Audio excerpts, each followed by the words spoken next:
Do you ever find that you don't feel appreciated or you don't feel loved in your relationship anymore? Or do you find it difficult yourself to express appreciation and affection for your partner? If so, stay tuned for today's podcast because we're going to be talking about love languages. And if you'd like to find out more about how you can improve your relationship, head over to therelationshipmaze.com. And right now, please press subscribe so that you can hear every episode. If you'd like to find out more about this episode and get some extra notes, head over to therelationshipmazepodcast.com.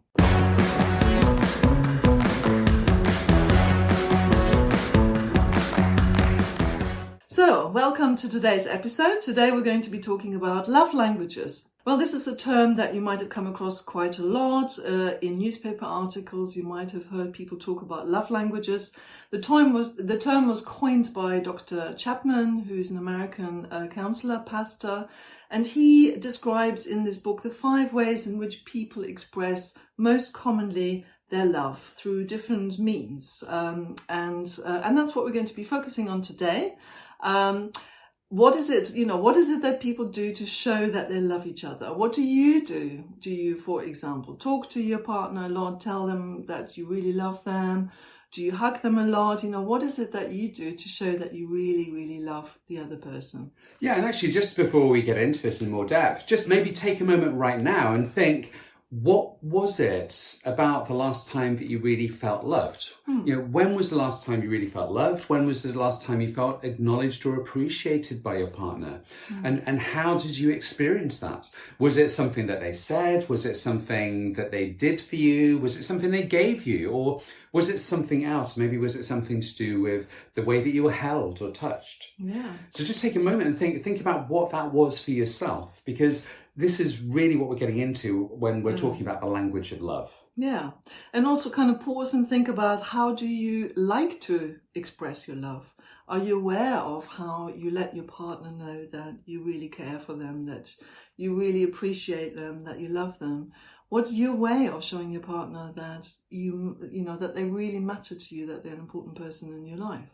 Yeah, and then actually, that when you think about how you do that, ask your partner now for them, what is for them the way that they feel appreciated?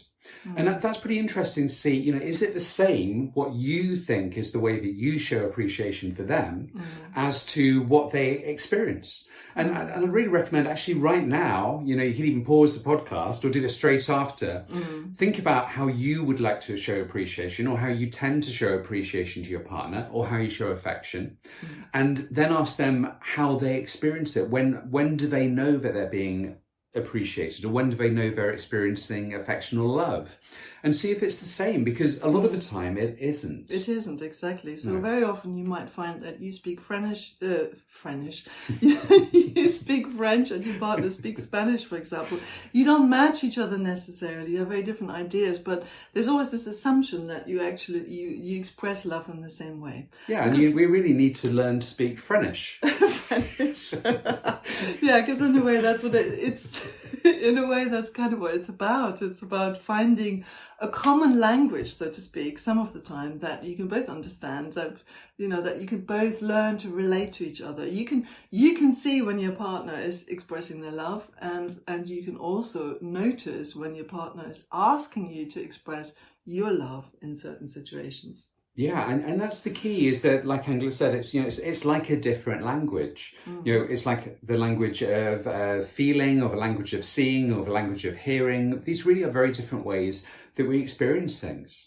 And let's actually go through the list of these 5 things first of all. So the first one is expressing love through words, which is the one that you're probably most familiar with, through words or through affirmations, sort of letting your partner know by telling them, I really love you, I like the way you look today, or when you wear that perfume, I particularly love that about you. So it's this kind of verbal communication where you're letting your partner know how you feel directly. Yeah, absolutely. So, compliments could be the thing, or, something that shows appreciation even. So it's basically, it's the verbal way of saying nice things. And I was also thinking about when you're given compliments verbally, what's the experience like to you? It can be challenging as well when we receive these things. So one person may want to appreciate us by something that they say, like, your hair looks really nice today. Mm-hmm. But what's going on in your mind? Have you sometimes got that little voice in the background going, what, you mean you hated my hair yesterday? Or you mean like, normally it doesn't look good? Yes. And, sometimes as well, it's, we try and show appreciation to somebody through something we say, and it's received very differently because of our own beliefs and our way of responding to things. Some people find it very difficult to accept compliments. Yeah, to let them in, basically. Yeah, absolutely. And learning to be appreciated is important, not just for you, but for your partner. Or learning, in terms of if someone appreciates you, acknowledging that and actually being grateful for that and actually allowing yourself to accept that appreciation. So being able to receive a compliment is also an important part of that, because it's like when you give somebody a gift at Christmas for their birthday, and if you give somebody a gift and they reject it, or they say like, no, I don't want that, it'll like... Yeah, it doesn't feel very nice, does it? Doesn't feel good. No. So actually receiving that gift and accepting it is important for your partner too. Mm-hmm. Yeah, absolutely. Yeah, okay, so we've talked about sort of words of affirmation as the first love language. And the words of affirmation, well, it could be verbal, but it can also be a written note. So it could be just a note that your partner, not someone, but your partner has left for you, which says, I love you, for example. And according to kind of surveys around love languages, the words of affirmation are the most important for most people. So they consider this the number one love language that shows that you are being loved. Yeah, and actually coming to that with written notes, I think that verges on the next one, which is actually receiving gifts, because receiving gifts is not about being materialistic. It's not about spending money. No. It's about showing somebody that you thought about them. And actually, a written note, I think, can be a gift, particularly if you write it in a really lovely way, or if you were to kind of wrap it up in an envelope and put a bow around it. Sort of, these are tokens that you keep. So it's some sort of exchange, not just in terms of words, but actually something that you could hold on to. Absolutely, yeah, And for some people, that's really, this is really a bit of a Marmite thing sometimes about gifts, because some people might not have been brought up in their family of origin they didn't get used in their family to give lots of gifts, for example. That wasn't something that they have actually learned. So they might find that quite odd, the idea that they should buy lots of things. And conversely, the other person might have been brought up in the family where that was the norm, that gifts were given and exchanged in the family. Yeah, I mean, I think that follows with actually most of these things. Is that it's like certainly when I was growing up, going back to the verbal things, I don't really remember my parents saying that they loved me much. No, I mean, it just wasn't done so much, I think, in their generation. And it's the same with gifts. We learn from the past. We learn what we get used to. So depending on how our family treated us, tends to be maybe the language that we think everyone communicates with. Yeah. So absolutely. Yeah. So these love languages, they don't come out of nothing, do they? They're learned. It's learned behavior that we're displaying. And it's also very much just sort of remembering that what we are demonstrating in our relationship is kind of what we've learned about relationships from our parents or from the people we grew up with in childhood. So our sort of templates about relationships play out in our current relationships. So very much, absolutely. So depending on what you have learned as a child, what kind of love language you have learned as a child, that's what you're going to play out in your current relationship as well. Yeah, and I read this lovely story a few months ago about a poet who I think had recently died, or maybe it was his wife who died. And I think he'd been married to his wife for sort of 30 or 40 years, and every single day he wrote her a short poem. Oh, isn't that lovely? There wasn't one day apparently where he Really? went without writing a poem. He wrote a poem, leave it like under the pillow or something like that. Yeah. And that's a gift. I mean, it's words as well, but it's also a gift because you can keep it, you can keep hold of it. Absolutely. And actually, when you read something out, it's a very different experience from reading it on a piece of paper. And some people prefer to hear it. Some people prefer to see it. It's, Yeah, because it's like a physical object, isn't it? Yeah, it's visual. On. And that you can come back to. You can come back to and revisit again and again. Yeah. Which is the lovely thing about a gift. Yeah, because when we say something to somebody, we can recall it. And some people are very good at recalling those words and the sound of the voice in their head. But when, for other people, it's getting out that like little note. And when you get that note, in 10 years' time, you can look at it and, for some people, that really brings back the memories. Yeah, absolutely. Yeah. Good, yeah. So talking about a third love language, again, this is sort of very much down to what you've learned as a child when you were growing up, which is this whole area of physical touch. So you might have grown up in a family of huggers, so where people hug each other. It's completely normal to constantly be, touching each other, or to kiss a lot, for example, or to cuddle up on the sofa with your parents, for example. So if that's what you're used to, then that's also the kind of language that you're likely to speak with your partner. And you're likely to show your affection through touch.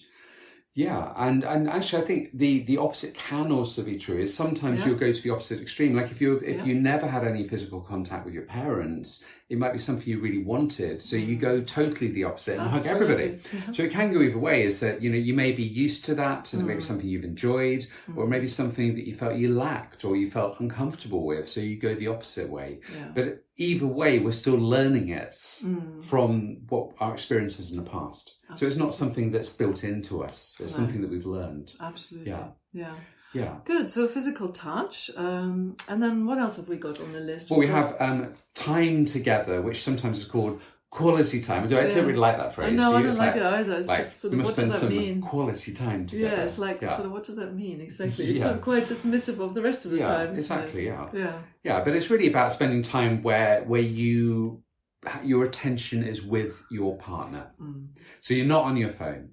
You're not watching Netflix. Well, you could be together, but you're doing something together. Yeah. And I think part of that is actually spending time to talk, or just spending time to touch, or whatever it happens to be. But having that time where it's really the most important thing is that being present with your partner. Yeah, and that's something that, particularly in couples therapy, I focus on that a lot. This time together, which is not, it can be time to do something together, absolutely, to have some fun together, which is really important and really connecting. But it can also be the time where you actually listen to each other, where you in a very focused and attentive way, in a way that you wouldn't necessarily listen to each other while one of you is busy doing something else. So where the attention is somewhere else, it's divided. So it's that kind of, it's actually sitting down and saying, I'm here for you, I'm present for you, you've got my full attention. That's kind of what I associate with that kind of idea of time, quality time. Yeah, absolutely.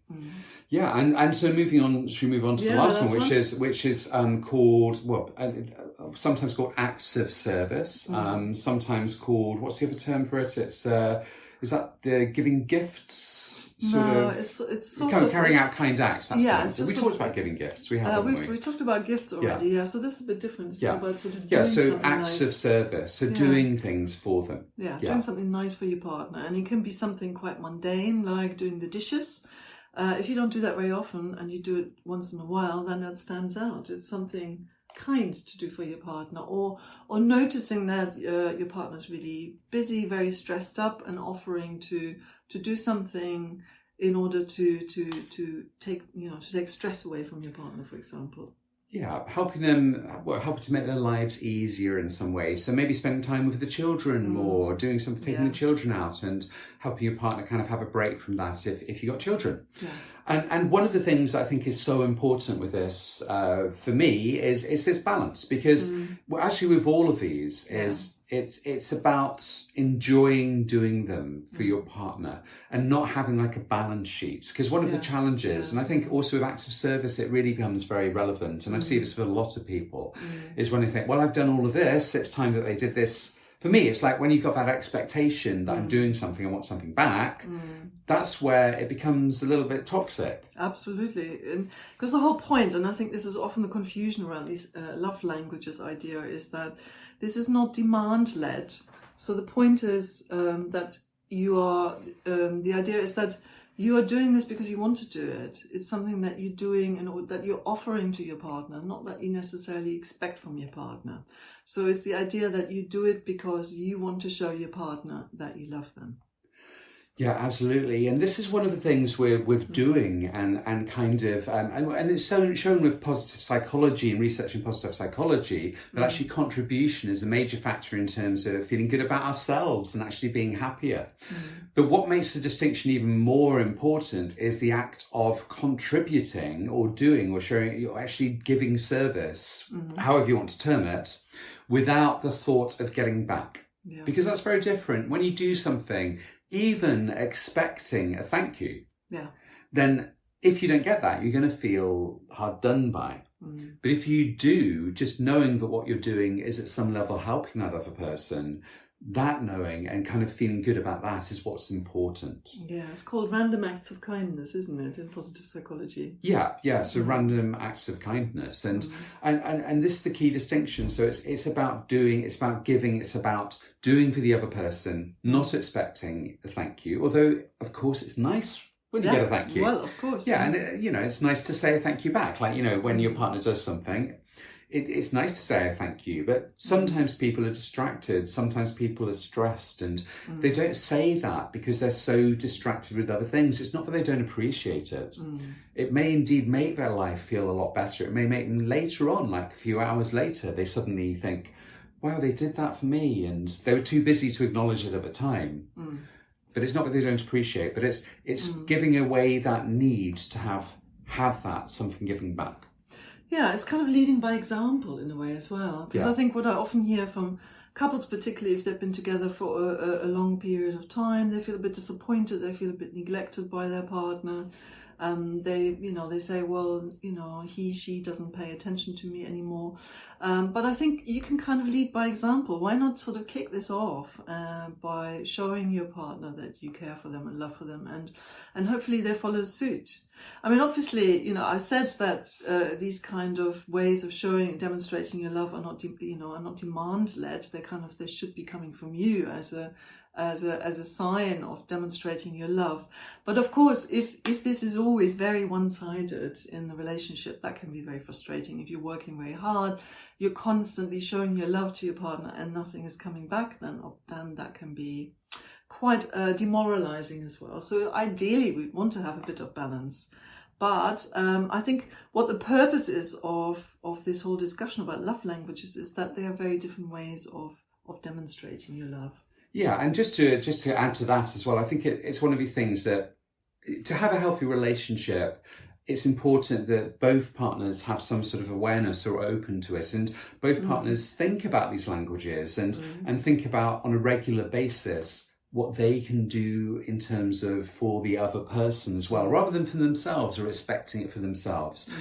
Because if it is totally one-sided, of course, after years or even months, it's going to feel wrong. But what we want to do is have that kind of buy-in where both people are kind of acting this way with each other, both people showing appreciation, both people maybe kind of giving acts of service and regularly just appreciating the person you're with, appreciating that love that you have in your life, which often when we just forget about that after months or years, which you see so much, even though inwardly you might think, it's really nice to have this relationship, but you don't express it.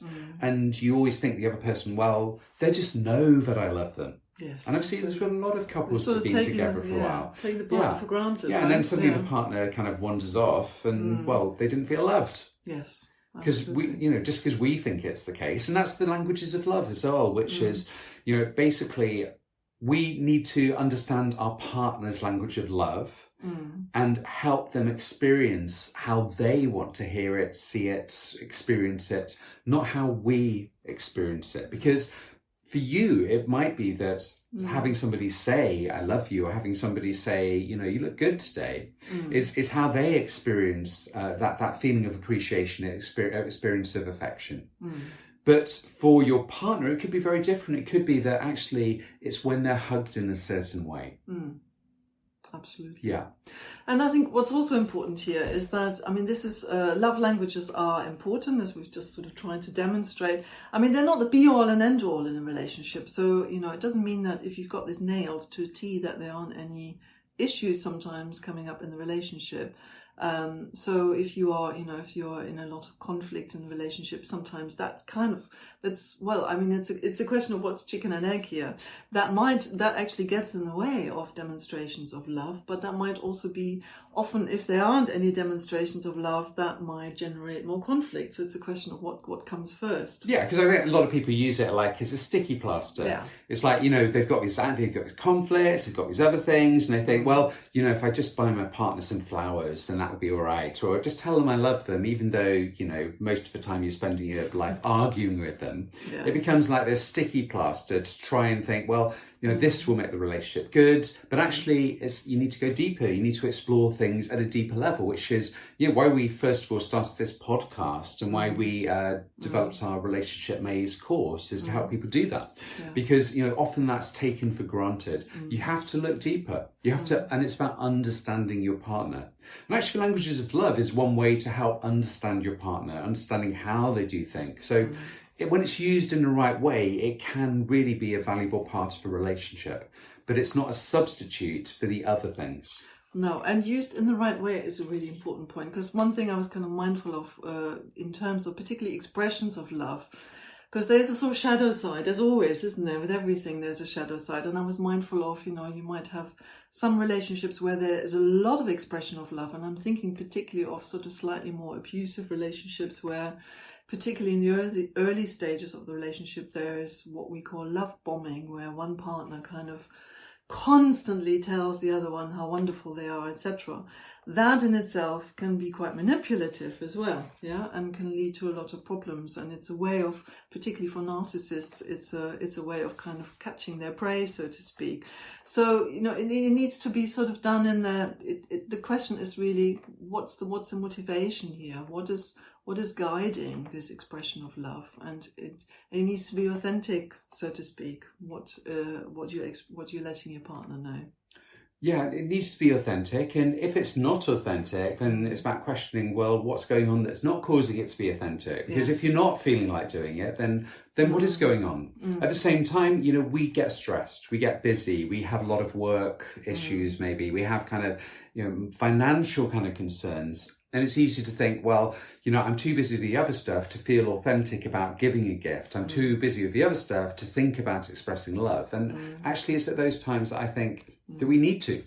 So we can't make excuses not to express our love and appreciation for the other person. No, absolutely. And I think that's the thing. It's easy to get too absorbed in ourselves. And that's where often these languages of love are misconstrued, is that they're used as a thing which is, well, it's about how you want to be told you're loved or shown you're loved or whatever it might be, whichever language of love, but not so much thinking about your partner. Yeah. And this is about stepping out of yourself. It's about being more selfless. Yes, absolutely. To really have that kind of connection with your partner. And for the language of love to be effective, it is about almost like stepping into your partner's shoes and thinking, and asking them, talking to them, find out, you know, how do you want to be loved? Yeah. How do you like to be appreciated? Yeah. How do you feel loved? And if they don't know, go back to that question we asked at the beginning, which was, you know, take a moment, think about the last time you really experienced appreciation,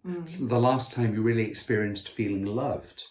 What was going on? Yeah. What was the thing that let you know? Was it a note? Was it a gift? Was it the words? Was it being held in a certain way? Yeah, and then you let your partner know. Yeah, exactly. Because it is really about, the focus is on the partner and not on you. which is a really important distinction, because it can be, because I think we've talked about this before, so because it can become this sort of stick that you can use, to beat your partner over the head with. Well, you haven't, that I really like gifts. When was the last time you bought me one? That sort of thing. Yeah. This is not what this is about. This is really, the focus is on the other side, your partner. Yeah, absolutely. So this can be quite a powerful exercise as well. So in some ways it can, I know people that think it's a little superficial, but actually if you explore it the right way, I think it can be quite a deep way to have that connection with your partner. And it's something that is so important, experiencing appreciation, experiencing affection. If you never have that in your relationship, what's going to happen to your relationship? Absolutely.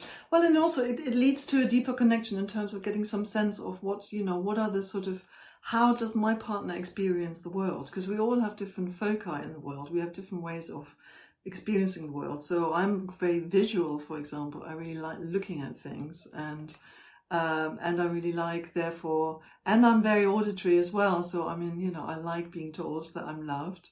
But I also like looking at something that I receive. That's really important to me. Something beautiful, aesthetically pleasing, for example. Something expensive. Exactly. Even better. I've got good taste, right? So that's sort of something that really gets me going. So I don't know. What about you, Tom? What do you need? Well, I think hearing things, but also it is really lovely to receive gifts. It's like, and that's the thing, actually we were talking about this before, is that it's often traditionally that in society a man might buy a woman flowers. Yeah. It's lovely when men receive something too. It's like, whether it's flowers, whether it's something else, it's actually, I think it's something that's undervalued. But these things are good. And again, being held in a certain way, having a note left, all these things, I think for me it's a combination of the different It's hard. things. It's quite hard to nail it down, isn't it? I was just thinking that as well, because hugging is just so important as well.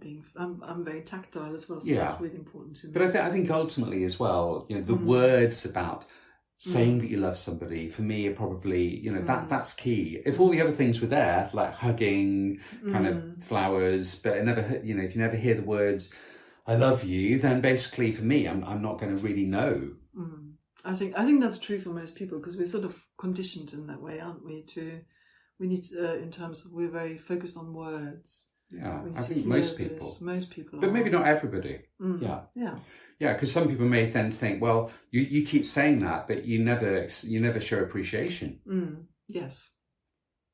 Yeah. Well, exactly. It kind of comes in, particularly when there's sort of when there's tension in the relationship. Often that's when it gets used in that way. Yeah. Great. Well, I think we're getting to the end of today's podcast. So thanks for listening, and please subscribe if you haven't subscribed already. And head over to the relationshipmazepodcast.com for some extra notes. And also on our website, therelationshipmaze.com, we have some free resources and also our online course to help you improve your relationships. So thanks for tuning in today. And we've got the podcast website now as well. Have you mentioned that yet? Yeah, I think I just mentioned it. Again, it's the relationshipmazepodcast.com. I didn't hear it. Yeah, so look forward to speaking with you next time. And yes, same for me. So take good care and see you next week. Bye. Bye.